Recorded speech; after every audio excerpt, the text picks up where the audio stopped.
A stroke, sometimes called a brain attack, happens when the blood supply to the brain is suddenly disrupted. There are two types of stroke. Hemorrhagic stroke. This type occurs when a blood vessel in the brain ruptures, causing bleeding into or around the brain. The bleeding increases pressure on brain tissue and disrupts normal function. Ischemic stroke. This is the most common type, accounting for about 87% of cases. It occurs when a blood clot or blockage obstructs a blood vessel supplying the brain, leading to tissue damage. Transient ischemic attack, TIA, often referred to as a mini-stroke. A TIA is a temporary blockage of blood flow. Although symptoms typically resolve within minutes to hours, a TIA is a warning sign of increased risk for a full-blown stroke. Several factors can increase the risk of stroke.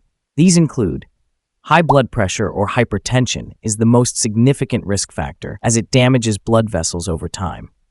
Heart disease, conditions like atrial fibrillation, heart failure, or previous heart attacks can lead to the formation of blood clots.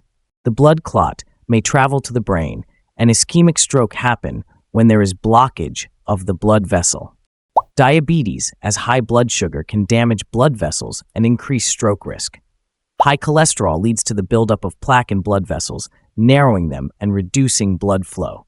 Lifestyle factors like smoking, physical inactivity, obesity, and poor diet contribute significantly to stroke risk. Other factors like excessive alcohol consumption, drug abuse, and certain genetic conditions can also play a role. Time is brain. Every minute counts during a stroke.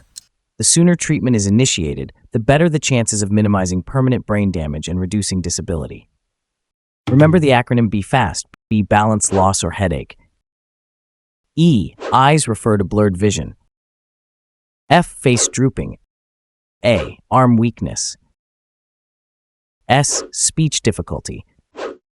T, time to call emergency services. The type of treatment administered during the golden hour depends largely on the type of stroke.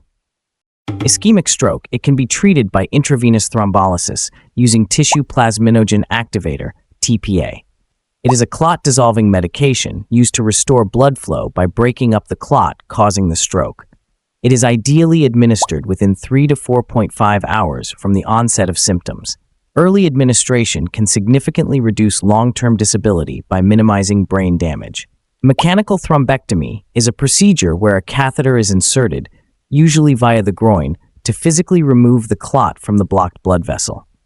It can be effective up to 6 hours, and in selected cases up to 24 hours after stroke onset, especially in large vessel occlusions. This intervention can restore blood flow rapidly, further reducing brain injury when used in combination with thrombolytic therapy. Blood pressure management is crucial in hemorrhagic stroke. Rapid control of high blood pressure can help reduce ongoing bleeding and prevent further damage. Reversal of anticoagulation is needed.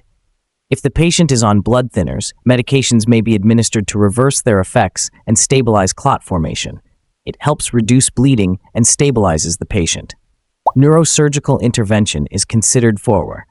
In some cases where surgery is needed to remove the blood or repair the ruptured vessel. This might involve procedures like craniotomy or minimally invasive techniques. It aims to alleviate pressure on the brain and prevent further damage. Post-stroke care include rehabilitation, such as physical, occupational, and speech therapy to help recover lost functions. Medications to manage risk factors, such as antihypertensives, anticoagulants, and cholesterol-lowering drugs.